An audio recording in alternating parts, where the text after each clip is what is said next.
जय श्री कृष्ण। नमस्कार। उपनिषद के अध्ययन के श्रृंखला में मांडुक्य उपनिषद के आज के सत्र में सभी का स्वागत एवं अभिवादन। ओमकार के नाद के साथ प्रार्थना करेंगे।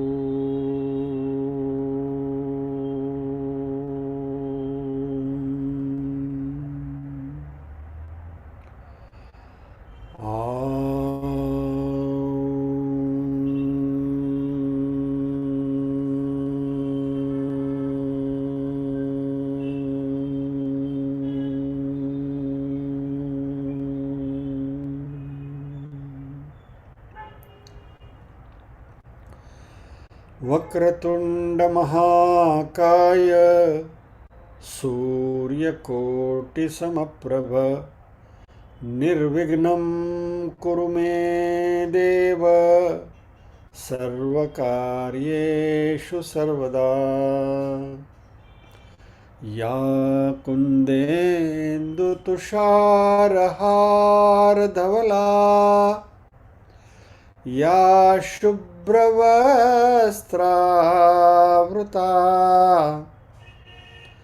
या वीणावरदण्डमण्डितकरा या श्वेतपद्मासना या ब्रह्माच्युतशङ्करप्रभृतिभिर्देवैः सदा वन्दिता सा मां पातु सरस्वती भगवती निःशेषजाड्यापहा।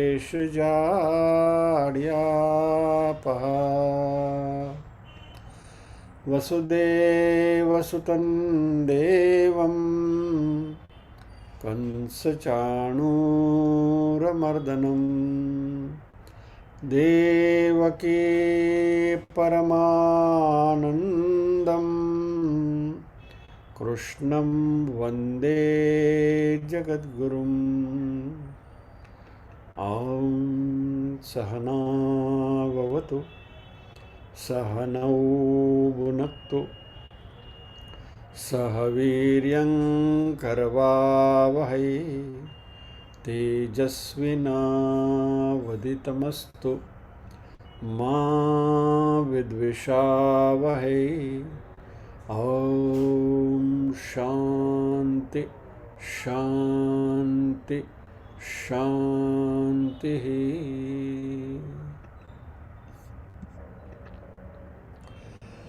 ॐ भद्रं कर्णेभिः शृणुयाम देवा भद्रं पश्येमाक्षभिर्यजत्राः स्थिरैरङ्गैस्तुष्टुवाङ्गुसस्तनुभिः व्यशेम देवहितं यदायुः।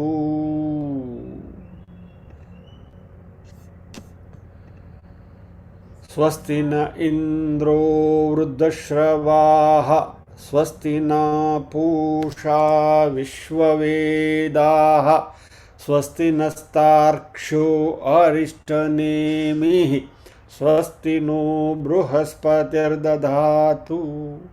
ॐ शान्ति शान्ति शान्तिः।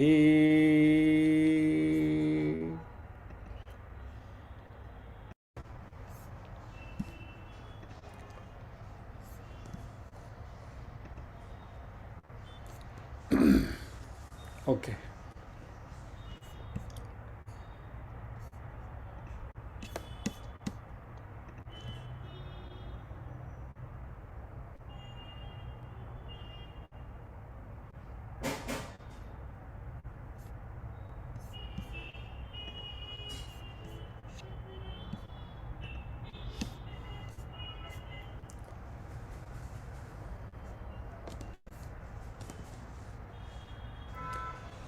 पहले श्लोक पर हम खड़े हैं। ओमित्येतदक्षरमिदं सर्वं तस्योपव्याख्यानं भूतं भवद्भविष्यदिति सर्वमोङ्कार एव यच्चान्यात् त्रिकालातीतं तदप्योंकार एव। 2-3 सत्र से यही श्लोक चल रहा है, इसलिए I am not displaying it. इसका सीधा साधा अर्थ है, ओम यह अक्षर ही सब कुछ है। भूत, वर्तमान और भविष्य ऐसे तीनों काल में जो है उसका ये स्पष्ट व्याख्यान है। तो सब कुछ ओमकार ही है, और इसके अतिरिक्त यानी कि त्रिकालातीत भी जो भी कुछ है वो भी ओमकार ही है।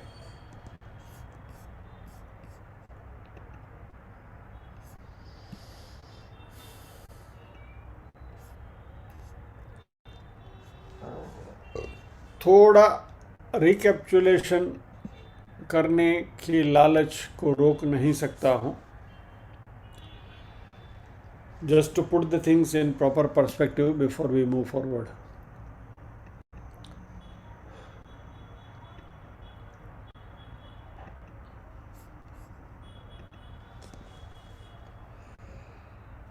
बाकी के जो सारे उपनिषद हैं, और ये मांडुक्य उपनिषद है, उसमें मांडुक्य उपनिषद एक अलग ढंग से सामने आता है। इट इज़ यूनिक, डिस्टिंक्ट है, और इसलिए थोड़ा कठिन भी है। उपनिषद सबसे छोटा उपनिषद मांडुक्य उपनिषद है, मात्र 12 श्लोकों का। लेकिन ये जितना कद में छोटा है उतना ही अर्थ में महान है।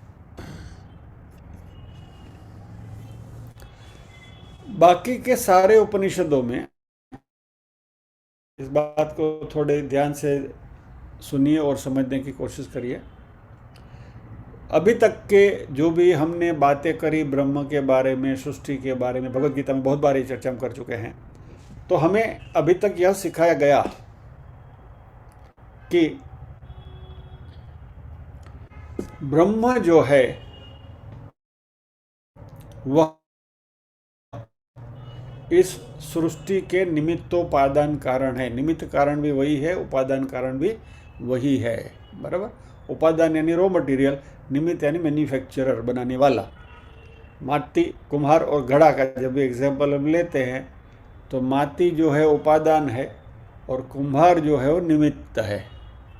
तो घड़े के एग्जाम्पल में माटी अलग है, रॉ मटेरियल अलग है, कुम्हार अलग है, बराबर।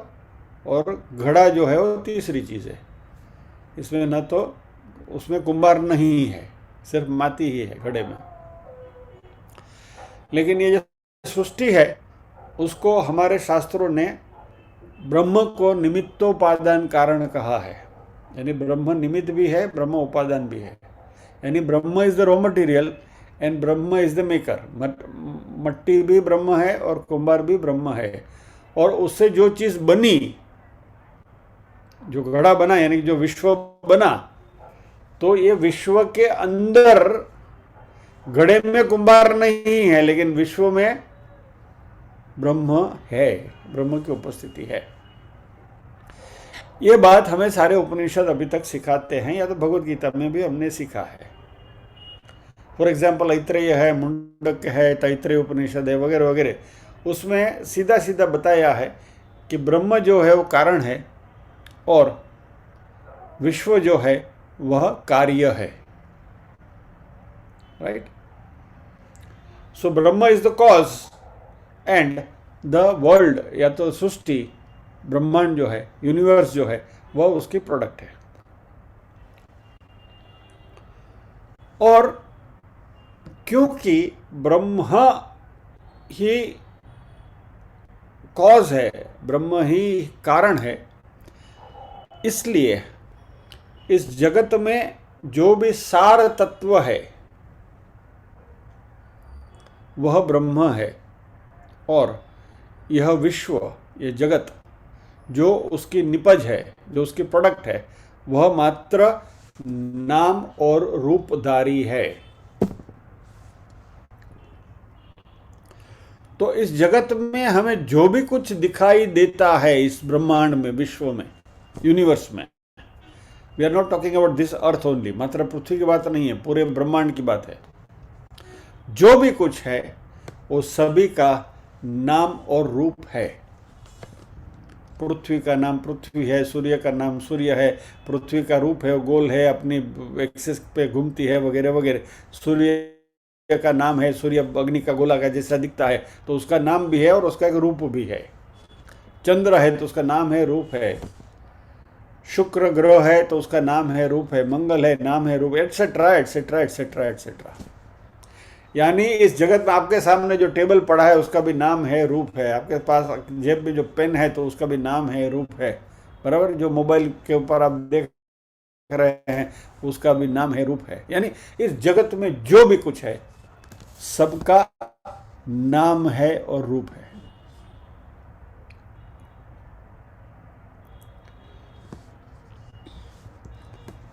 सोने की कोई भी चीज़ आप लेकर जाइए, एग्जाम्पल मैं दोबारा यहाँ रिपीट करता हूँ, तो ज्वेलर के पास जब भी आप लेके जाएंगे तो वो गहने का नाम रूप नहीं देखेगा, वो सीधा तोल करेगा उसका कितना सोना है इसमें। उन्हें एक छोटी सी कहानी आपको बताई थी पहले भी, कि एक चोर गणेश जी के मंदिर में घुस गया, वहाँ से उसने चोरी कर ली, गणेश जी की मूर्ति भी चोरी कर ली, और चूहा था वो भी चोरी कर लिया। अब इत्तेफाक से ऐसा हुआ कि चूहा थोड़ा बड़ा था और गणेश जी की मूर्ति थोड़ी छोटी थी, और वो उसको ज्वेलर के पास लेकर गया। उसने बोला इसके जो भी दाम है उनसे दे दे। तो ज्वेलर ने चूहे के दाम ज़्यादा बताए और गणेश जी की मूर्ति थे उसके कम दाम बताए। तो उसने कहा कि भैया ये तो गणेश जी हैं, तुम चूहे के ज़्यादा पैसे दे रहे हो और गणेश जी के कम पैसे दे रहे हो, ऐसा कैसे चलेगा। तो सोनी ने क्या बोला, मैं वजन करता हूँ सोने का, चूहे में सोना ज़्यादा है इसलिए तुमको चूहे के पैसे ज़्यादा बोला, गणेश जी की मूर्ति में सोना कम है इसलिए उसकी प्राइस मैंने तुमको कम बताई। तो जो भी ऑर्नामेंट्स है उसका नाम है, रूप है, बराबर। नाम क्या है, गणेश जी की मूर्ति। रूप क्या है, गणेश जी का आकार। चूहा का भी नाम है, चूहा है। फॉर्म क्या है, चूहा का आकार है। यानी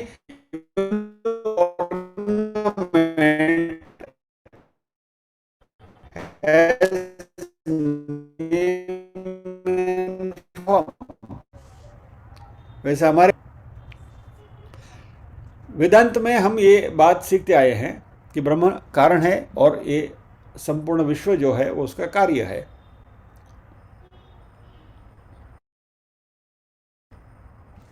now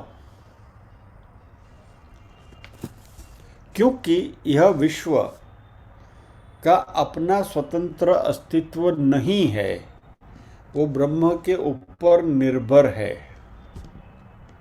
coming back to our example of ornaments, आपके कंगन है, आपके कुंडल हैं, आपके हार है, जो भी कोई है गहना, वह गहना अपने आप bye its own right it can not exist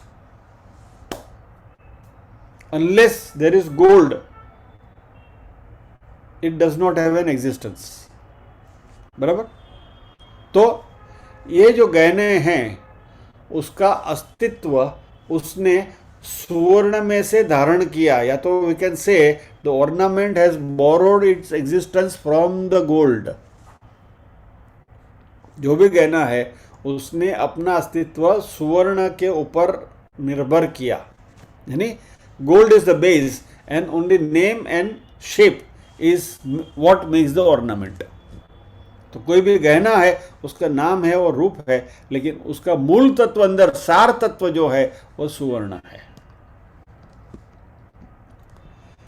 और इसलिए हमारे उपनिषदों ने हमको ये सिखाया है कि यह जगत जो है वो मिथ्या है, उसका मात्र नाम और रूप है।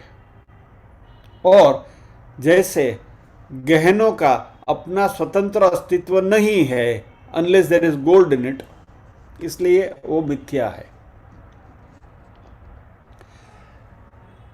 मान लीजिए कि हार है या तो कंगन है, तो उसमें से आप सोना निकाल लीजिए, फिर बोलो ये हार है कंगन है, रहेगा? नहीं रहेगा।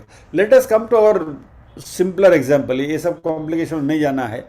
रज्जू सर्प, बराबर?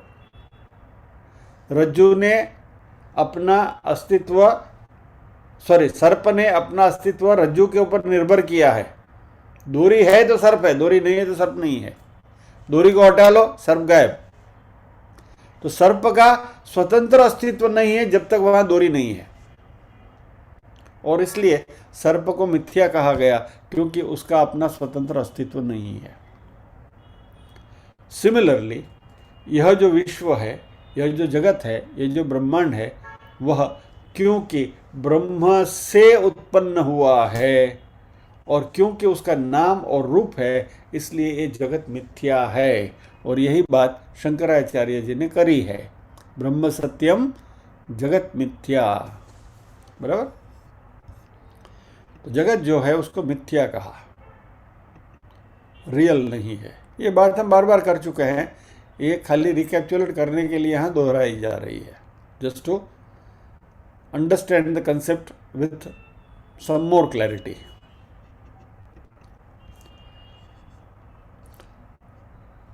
तो ब्रह्म को सत्य, जगत को मिथ्या बताने के लिए ये आर्ग्यूमेंट बताई जा रही है कि ब्रह्म है वो सापेक्ष है, ब्रह्म इज इटर्नल, उसमें से ये जगत बना है, लेकिन वो ब्रह्म के ऊपर निर्भर है, जगत का अपना स्वतंत्र अस्तित्व नहीं है। इसलिए विश्व में जो भी कुछ चीज़ है उसका नाम है और रूप है, but it can not exist on its own unless Brahma is there, और इसलिए जगत को मिथ्या कहा गया।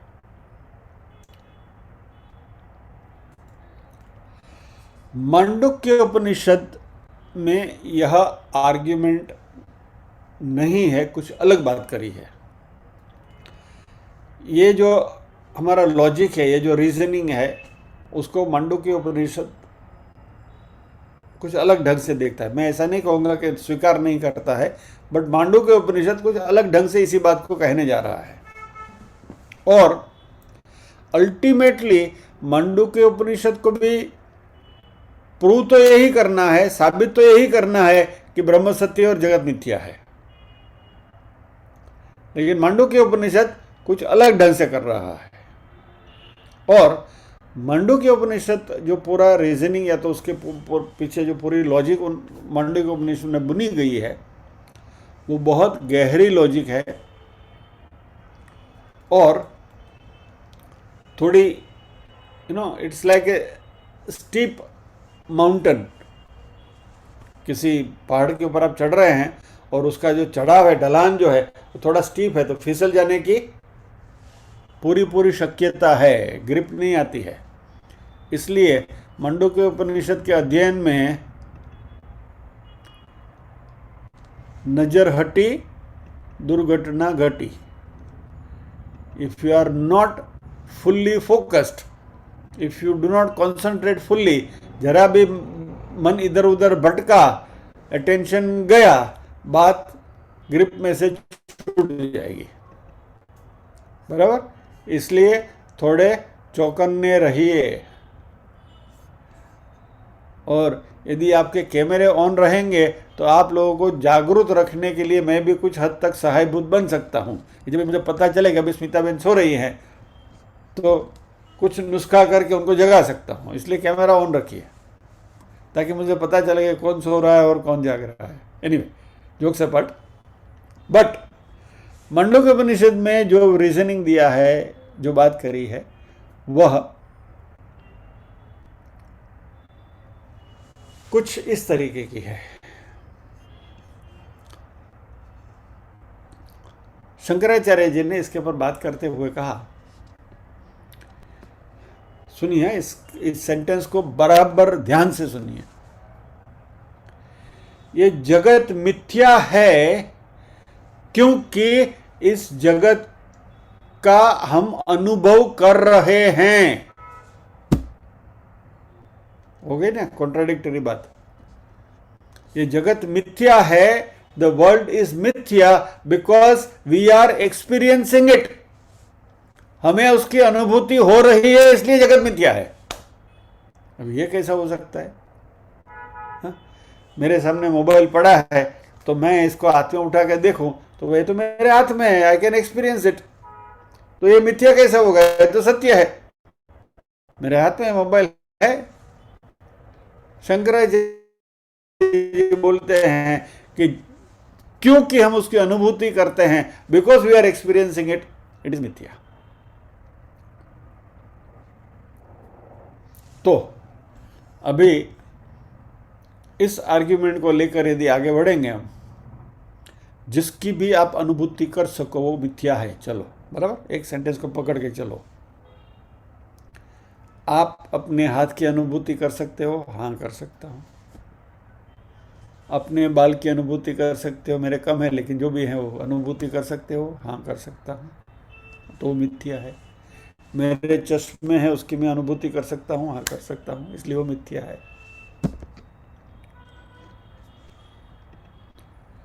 एटसेट्रा एटसेट्रा एटसेट्रा एटसेट्रा, बराबर। जिस घर में आप बैठे हैं उस घर को आप टच कर सकते हो, can you experience it? Yes I can, therefore वो मिथ्या है। अच्छे से अच्छे रोल्स रॉयस गाड़ी में आप बैठे, क्या can you experience it? Can you drive it? Yes I can, मिथ्या है।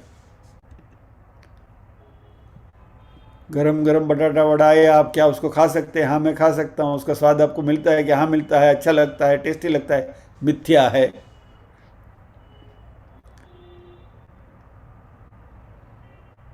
घर में छोटा बच्चा है, उसको आपने अपनी गोद में ले लिया, लाड़ दुलार से उसके साथ खेले, तो क्या आप उसको फील कर सकते हैं? Can you experience the presence of that child? Yes, child मिथ्या है। अरे सामने है बच्चा मेरे हाथ में, मिथ्या है, बराबर। थोड़ा अजीब सा लगता है ना कि जो सामने है, दिख रहा है, एक्सपीरियंस कर सकते हैं, फील कर सकते हैं। और मांडुक्य उपनिषद कहता है कि anything that you can experience, जिसकी भी आप अनुभूति कर सको, सब मिथ्या है। यदि सब कुछ मिथ्या है तो सत्य क्या है भैया? एवरीथिंग इज मिथ्या, तो फिर व्हाट इज सत्यम? तो शंकराचार्य जी कहते हैं जिसकी अनुभूति नहीं हो सकती वो सत्य है। Anything that you experience is मिथ्या, something that you can not experience वो सत्य है। यानी आज तक का हमारा जो अनुभव है, आज तक की हमारी जो परिभाषाएं हैं, उससे बिल्कुल विपरीत बात यहाँ हो रही है। और इसलिए मांडुक्य उपनिषद समझने में कठिन है, क्योंकि हमारा जो चिला चालू अभिगम जो है उससे कुछ अलग से है, कुछ हटके है। लेकिन आएगा मज़ा, दिमाग का दही होगा, दिमाग की कसरत भी होगी। और हम तो यहाँ सब जो बैठे हैं ऑल आर इंटेलिजेंट पीपल, तो दिमागी कसरत होती है तो और भी मज़ा आता है, थोड़ा मगजमारी होती है तो बेजानू दही થાય तो मजा आवे। तो ये बेजे का दही करने वाली एक्सरसाइज है। तो सत्य क्या है? जिसकी अनुभूति कभी नहीं कर सकते वो सत्य है। तो क्या ऐसी कोई चीज है क्या कि जिसकी कभी अनुभूति हो ही नहीं सकती? मांडुक्य उपनिषद कहता है हाँ है, ऐसी एक चीज है, और वो मात्र एक ही चीज है जिसकी कभी अनुभूति नहीं हो सकती। अच्छा, वो है क्या? What is that entity which you cannot experience? तो मांडुक्य उपनिषद के ऋषि जवाब देते हैं कि द एक्सपीरियंसर, जो अनुभव करने वाला है, उसकी अनुभूति नहीं होती।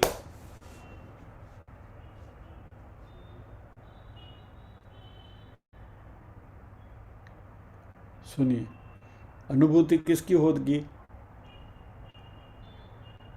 जो वस्तु के रूप में हमारे सामने आए। संस्कृत ग्रामर की भाषा में मैं बोलूं तो जो द्वितीय विभक्ति में है, दैट इज एन ऑब्जेक्ट, बराबर। और एक्सपीरियंस करने वाला जो है वो प्रथमा विभक्ति में है। प्रथमा विभक्ति वाला द्वितीय विभक्ति की अनुभूति कर सकता है। और शंकराचार्य जी कहते हैं कि जो भी द्वितीय विभक्ति में वो सब मिथ्या है। तो सत्य क्या है? प्रथमा विभक्ति, बराबर। यानी the experiencer can not be experienced. देखने वाले को आप नहीं देख सकते। सिंपल एग्जांपल लें, ये हमारी आंखें हैं, तो इन आंखों से आप जगत को देख सकते हो, लेकिन इन आंखों से आंख को नहीं देख सकते। Can you see your own I? You can not, बराबर। और इसलिए जो अनुभव करने वाला है उसकी अनुभूति आपको हो ही नहीं सकती।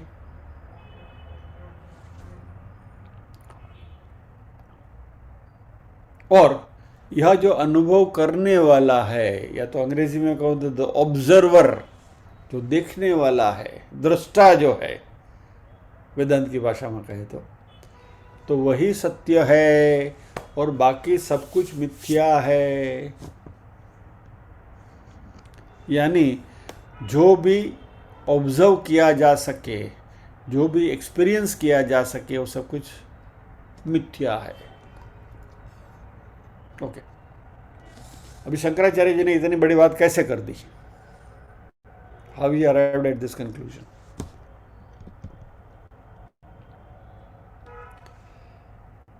यदि आपको कोई वस्तु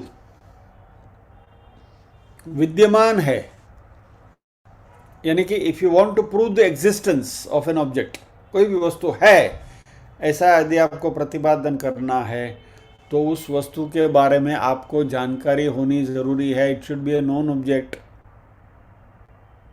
यह मोबाइल है, तो आपको मोबाइल के बारे में जानकारी है कि इसको मोबाइल बोलते, इसलिए आप बोलते कि ये मोबाइल है, बराबर।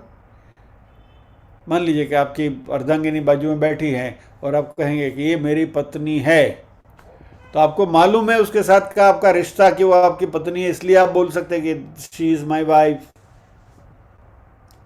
सो एनीथिंग जिसको आप बता सकें कि ये है, तो वो है, उसके बारे में आपको जानकारी है, यानी कि it is a known object. कोई भी अननोन ऑब्जेक्ट है, उसके बारे में आप बात कर ही नहीं सकते, बराबर। मैं आपको बोल लूं कि भाई आपने वो कुटर पुटर फल खाया है क्या? तब बोलोगे कुटर पुटर फल का क्या है? What is that? ये क्या अगड़म अगड़म बात कर रहे हो? आम खाया है? हाँ खाया है, क्योंकि आम को हम जानते हैं। केला खाया है, चिक्कू खाया है, चिक्कू के बारे में जानकारी है, केले के बारे में जानकारी है, आम के बारे में जानकारी है, गेहूं के बारे में जानकारी है, चावल के बारे में जानकारी है, बटाटा के बारे में जानकारी है, बटाटा वड़ा के बारे में जानकारी है। You know the things because you can experience it.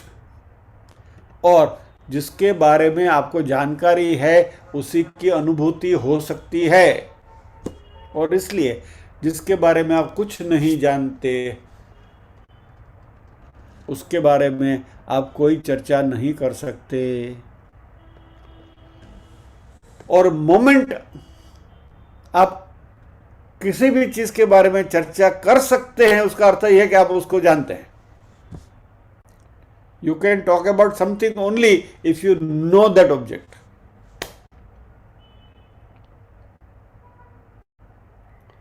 यानी कोई भी वस्तु का होना कैन बी प्रोवन ओनली यदि वह वस्तु किसी न किसी के ख्याल में है या तो जानकारी में है, नॉट नेसेसरली मेरी जानकारी में है. बराबर. मैं कभी जिंदगी में अमेरिका नहीं गया, उसके बारे में मैंने कुछ पढ़ा भी नहीं, I know nothing about it. Right. आप पूछोगे अमेरिका के बारे में, तुमको पता है, बोला I will say what is America. But ठीक है, मुझे नहीं मालूम, लेकिन किसी को तो मालूम है. somebody knows. यानी किसी भी चीज का अस्तित्व जानना है तो उसके बारे में किसी न किसी को उसके बारे में जानकारी होना जरूरी है. यानी the existence of an object can be proved only when it is known for someone और द अदर. किसी न किसी को उसके बारे में पता है.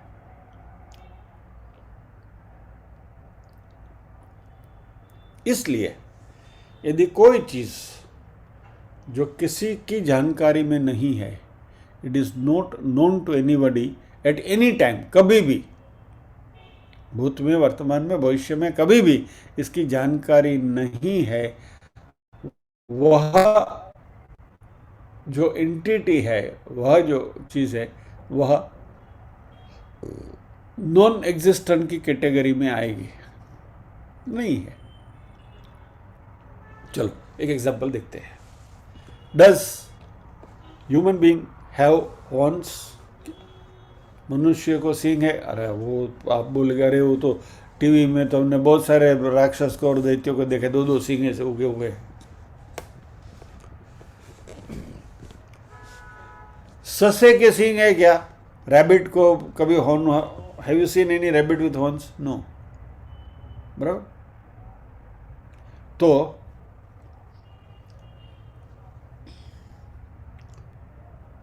यानी इसका अर्थ यह हुआ कि मनुष्य को सींग उगते नहीं, क्योंकि इसके बारे में हमें कोई जानकारी ही नहीं है. अभी तक हमने कोई सींग उगा हुआ मनुष्य देखा ही नहीं है. राइट.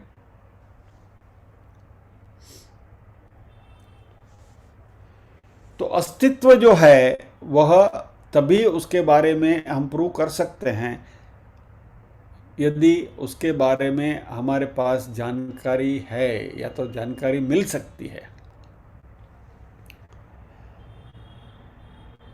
ये सब पूरा हमारा जो डिस्कशन हुआ उसका सार ये है कि किसी भी चीज के अस्तित्व के लिए उसके बारे में जानकारी होना जरूरी है.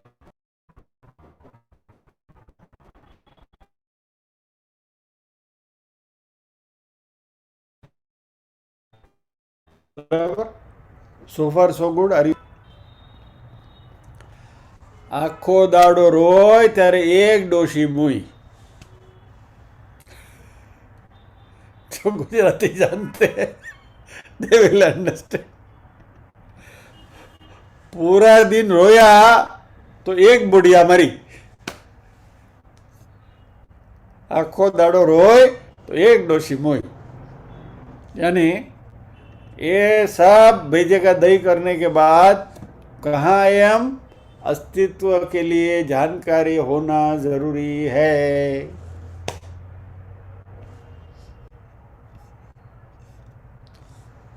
अंग्रेजी में कहूँ तो existence depends upon it being knowable. Existence requires knowability etcetera. चलो नाउ कोई भी चीज के बारे में जानकारी तभी प्राप्त हो सकती है जब उसको जानने वाला हो. So if I frame this sentence in English, I'll say anything becomes knowable only when there is a knower. उसका जानकार होगा तो ही जानकारी मिलेगी ना। तो नोवर कौन है? मैं हूं। द सब्जेक्ट, पहली विभक्ति आई। तो नोवर का होना, जानकार का होना, वही जगत की बाकी की सारी चीज़ों के एग्जिस्टेंस के बारे में बता सकता है। और इसलिए जगत की प्रत्येक वस्तु ये जानकार के होने पर ही निर्भर करती है।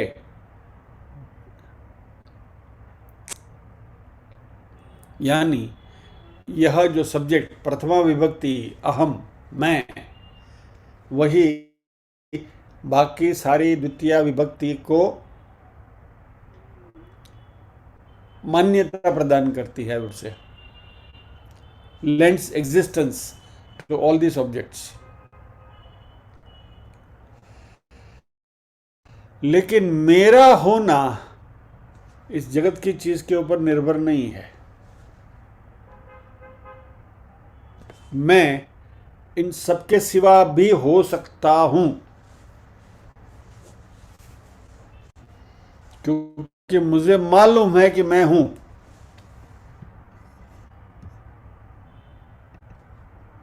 चलिए इसको थोड़ा धीरे धीरे सिकुड़ते जाते हैं। आप जिस गांव में रहते हैं, बराबर,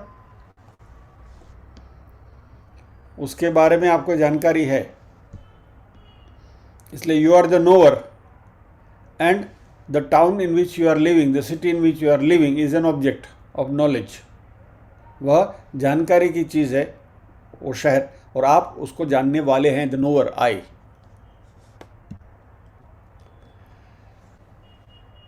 can you survive without that city? मान लीजिए वो शहर का अस्तित्व मिट गया, तो आपका अस्तित्व मिटता है? हाँ या ना? नहीं। आप तो हैं, वो शहर होगा कि नहीं होगा, वी आर नॉट कंसर्न। बड़ा भूकंप आ गया, पूरा शहर धराशायी हो गया, जैसे भुज का हुआ था कच्छ में, पूरा शहर धराशायी हो गया, लेकिन उसको जानने वाला मैं तो अभी तक हूं। ये शर्ट जो मैंने पहने, मान लीजिए कि नहीं है, तो मैं मिट गया? नहीं, शर्ट गया, मैं तो दूसरा शर्ट पहनूंगा, लेकिन मैं तो हूं, आई एम देयर। सो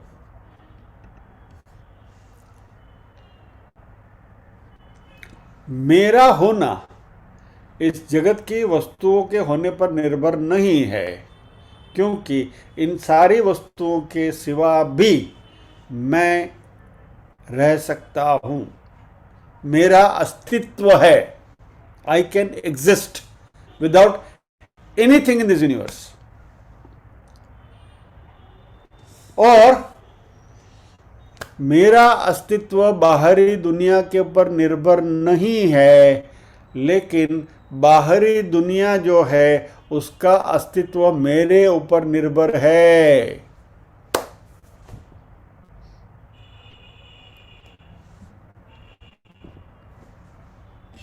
ये बात हमने भगवत गीता में भी बहुत बार करी है कि the world is the projection of our own mind,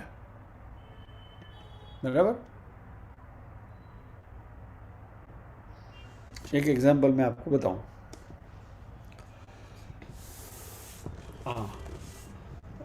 चला चलो जानकर, I mean the example that we know very well,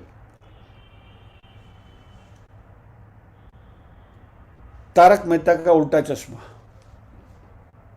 3 पात्र, जेठालाल, दया भाभी और सुंदरलाल, बराबर।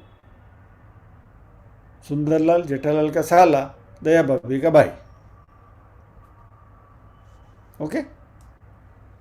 और एक टिपिकल सीन तारक मेहता का उल्टा चश्मा में आता है कि जेठालाल और दया भाभी सुबह सुबह मॉर्निंग वॉक के लिए निकले हैं, और वो सुंदरलाल मॉर्निंग में गुजरात मेल में बोरीवली उतर के हाथ में सूटकेस लेके उनके घर के प्रति आता हुआ दिखाई दे रहा है, बराबर है। This is a typical scenario, we have seen it in the serial.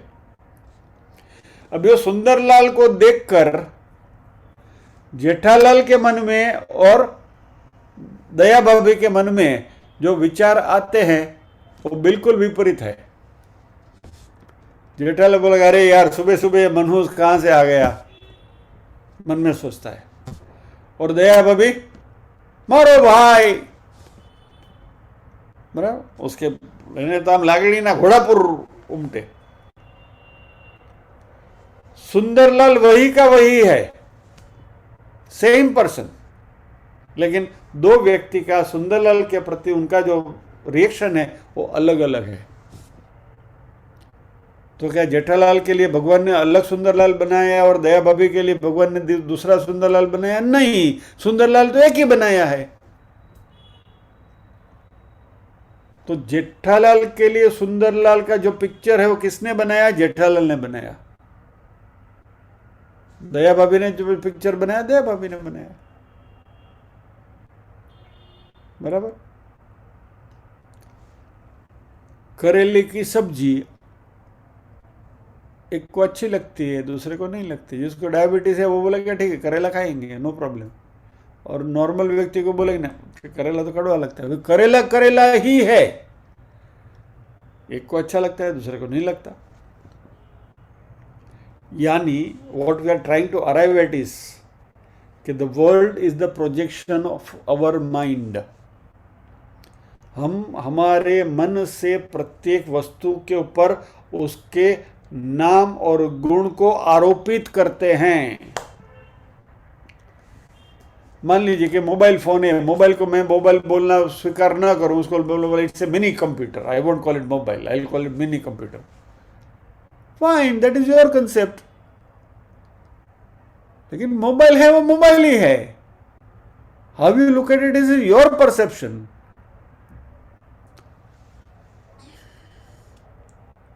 तो एग्जिस्टेंस ऑफ द सब्जेक्ट जो मैं हूं वो तो अपने आप अपने बलबूते पर हूं, लेकिन जो भी विषय है, ऑब्जेक्ट है, उसका अस्तित्व मेरे पे निर्भर करता है। और इसलिए जैसे मैंने वो सिटी का एग्जांपल आपको दिया, शर्ट का एग्जांपल दिया, या तो जेठालाल के लिए सुंदरलाल का मान लीजिए कि सुंदरलाल नहीं है, उसके बजाय कोई छगनलाल आ गया, फिर भी सुंदरलाल छगनलाल बन जाए तो फिर भी जेठालाल तो जेठालाल ही रहेगा, राइट। तो शंकराचार्य जी कहते हैं कि मैं, आई द ऑब्जर्वर, मैं जो दृष्टा, जो मैं दिखने वाला हूं, वह सत्य है, और जो दिखाई देता है वो मिथ्या है। और इसलिए जो सब्सटेंस है वो मैं हूं, और ये सारा जगत जो है वो मिथ्या है।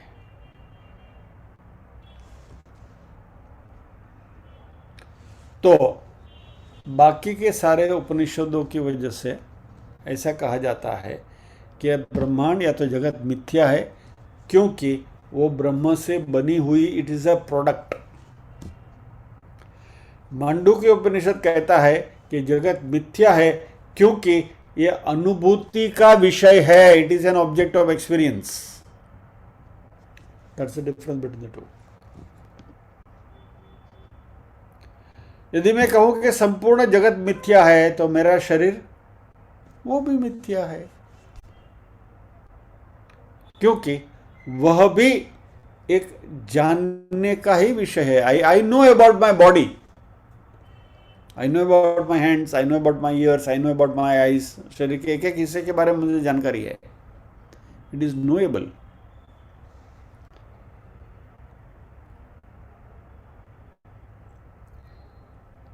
और इस शरीर को नाम भी है, रूप भी है। शरीर का नाम है छगनलाल और इसका रूप है मैं गोरा हूं, काला हूं, लंबा हूं, नाटा हूं, right. It is a name and form. अरे शरीर को छोड़ो, मन को भी हम एक्सपीरियंस कर सकते हैं। कैसे?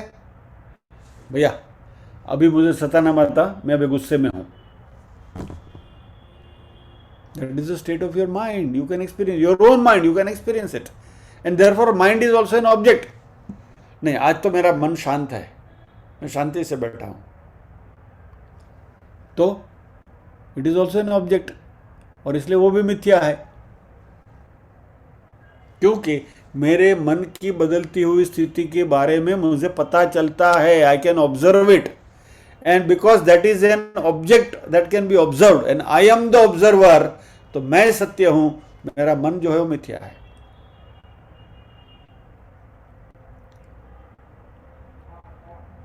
तो ये दिखने वाला पूरा ब्रह्मांड इंक्लूडिंग माय माइंड, ये सब को नाम और रूप है, वो सब मिथ्या है, और मैं सत्य हूं.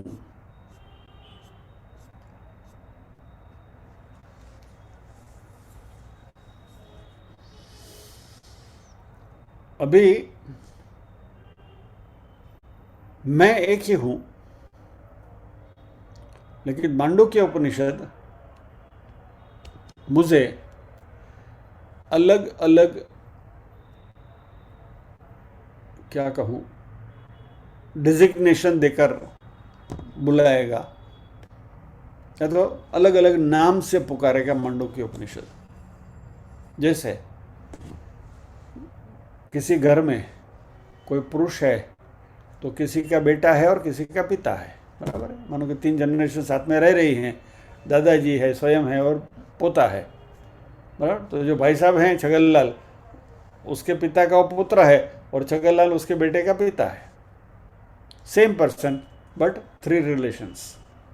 तो ये अलग अलग रिलेशंस के हिसाब से मेरी जो स्थिति है, उस स्थिति को अलग अलग नाम से मांडुक्य उपनिषद पुकारता है.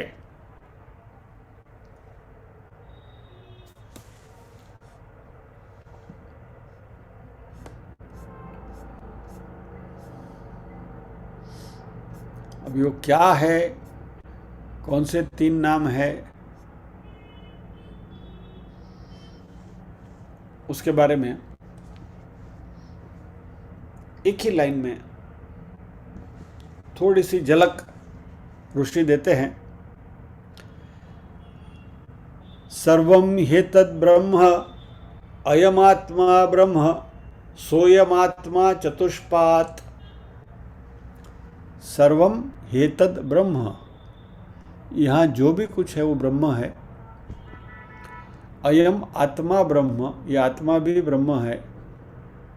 सह अयम आत्मा चतुष्पात्, ये जो आत्मा है, जो ब्रह्म का ही रूप है, उसके 4 चरण हैं, चतुष्पात्. तो 4 चरण कौन से हैं, इसकी चर्चा ये दूसरे श्लोक में की गई है, जो हम अगले गुरुवार को नहीं करेंगे, उसके बाद वाले गुरुवार को करेंगे, क्योंकि अगले गुरुवार को नवरात्रि है और आप कोई नहीं आएंगे मांडुक्य उपनिषद में. इसका मुझे पहले से पता है. So with this background we pause here. इसके ऊपर थोड़ा मनन करना, इसके ऊपर थोड़ा सोचना कि ये जगत मिथ्या क्यों है.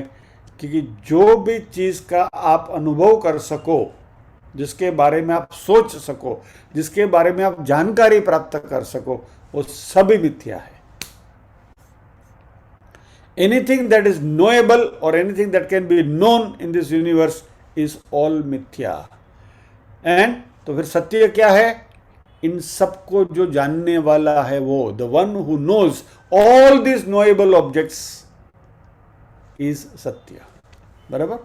और ये सत्य जो है वो आत्मा है, और ये आत्मा है, उसके 4 चरण है, अयम आत्मा चतुष्पात्. इसकी बात हम अगले सत्र में करेंगे जब भी मिलेंगे. तो इसको जरा दिमाग में घुटते रहिए और try to assimilate it, digest it, so that हम और आगे बढ़ेंगे.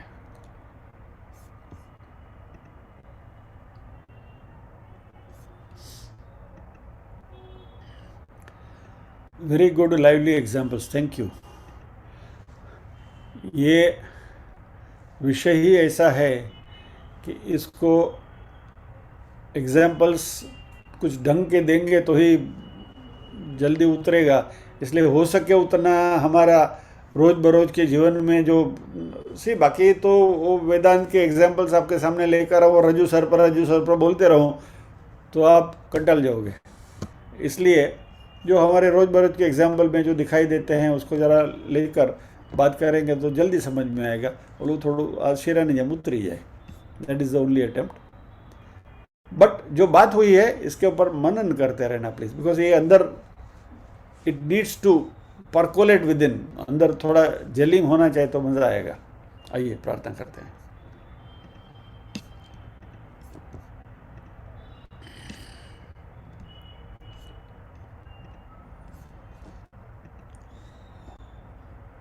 ओम असतो मा सद्गमय तमसो मा ज्योतिर्गमय मृत्योर्मा अमृतंगमय सर्वेषां स्वस्तिर्भवतु सर्वेषां शांतिर्भवतु सर्वेषां मंगलं भवतु सर्वेषां पूर्णं भवतु। लोका समस्ताः सुखिनो भवन्तु लोका समस्ताः सुखिनो भवन्तु। नाहं कर्ता हरिः कर्ता हरिः कर्ता हि केवलम्। ओम शांति शांति शांति। सभी के हृदय कमल में विराजमान परम कृपालु परमात्मा को वंदन करते हुए आज के सत्र को विराम देते हैं। अगला सत्र नेक्स्ट थर्सडे नहीं, उसके बाद वाले थर्सडे को रहेगा। जय श्री कृष्ण।